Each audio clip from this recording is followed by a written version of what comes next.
Yes. In order to reduce our federal deficit, we are going to have to make serious, serious cuts in the federal government.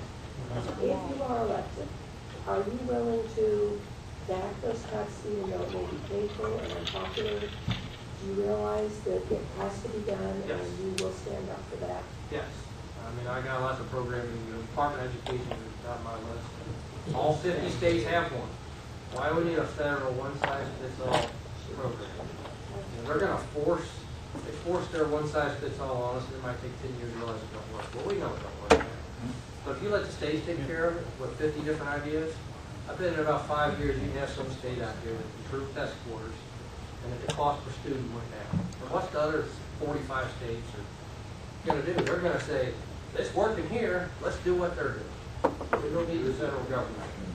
We need, you know, every state. Iowa is a lot different than Connecticut. It's different from Texas. You know, one of them, you got corn, you got oil, you got different price, sell insurance in Connecticut. Everybody's got different types of work they're going to go into. And those schools and those states should be able to train and teach their kids for the work they're most likely going to do. And we have a lot of different cultures in our country. And some of those cultures are regional. And we need to teach those kids the historical figures from their area that were important. You know, how many people know about Annie Oakley? 50 more years, nobody's going to know. But they need to teach that around here. She was from Greenville.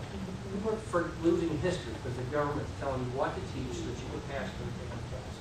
And it's just got to stop because we're losing our identity and our culture and our heritage. So that's one program. Department of Housing and Urban Development, be gone.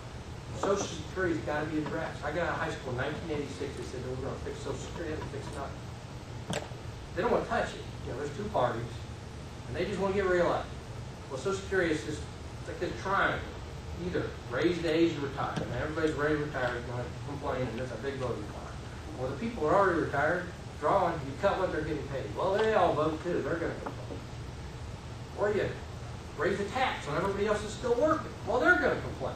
Well, if your job's to get reelected, then you don't want to piss off any of those three groups, so you do nothing. And you let it blow up. You let that crisis come to fruition. I figure they'll let it blow up. They'll go ask China for $1 trillion, borrow, add it to the debt, put it in a lockbox and say, hey, we fixed Social Security, we put some money in a lockbox. It's fixed. The lockbox they talk about is in Parkersburg, West Virginia. It's got these special bonds and treasury notes in it that can only be cashed and they're backed by nothing. They spend all our extra money. Rob Portman claimed he had a balanced budget. He said he wrote one. He used $150 billion that year of our Social Security surpluses to balance the budget. He don't know about it. That don't work for my opinion. So I realize we have to have cuts. Entitlements are going to kill us. 2020, they say entitlements will be 80% of the budget. We obviously can't run our military, our executive branch, all our stuff on that 20%. So taxes are going to go way up, or we'll default and go broke. Now, I started campaigning. I said we're going to be fiscally insolvent in 5 years. People said I was nuts. People are still pointing to 2037 when they say Social Security trust fund will go broke. And everybody's always said that's the year we go broke.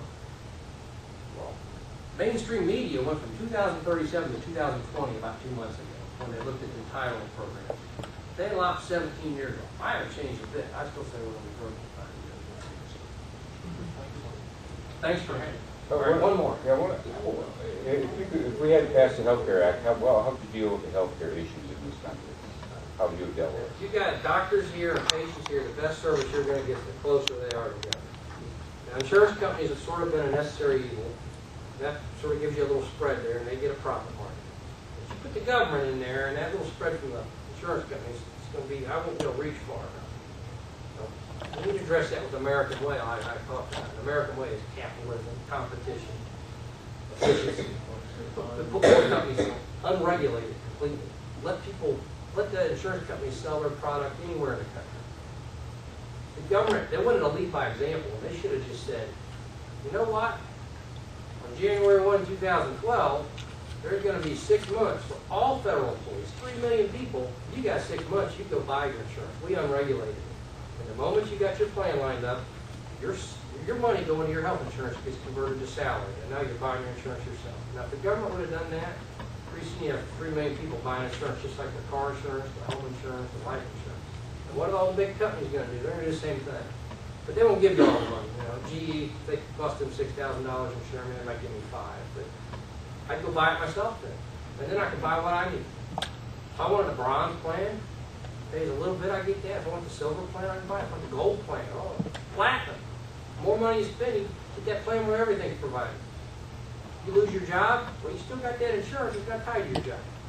Go talk to your agent.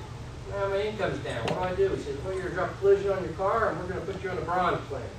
When you get your job back, we'll move you back up. That's how we fix health insurance. We don't have the government involved, we have government empowerment. I have a nice paper, it's on my website. My website has position papers on all the issues you'll find on my pamphlet. They're all written by me, nobody was allowed to edit them other than for typos. And you won't find the information I'm willing to give you on Portman's site, or Fisher's site, or Bruner's site, because somebody asked about why didn't they answer these surveys. If you understand who they are in their hearts, you never vote for them. That's why they don't answer surveys. They don't want to be pinned down. It's a controversial vote. Sometimes they don't even vote. I'm from our president doesn't vote on half the stuff he can't do because he's the president. Strategically positioning himself for that run. Rob Portman wants to be president.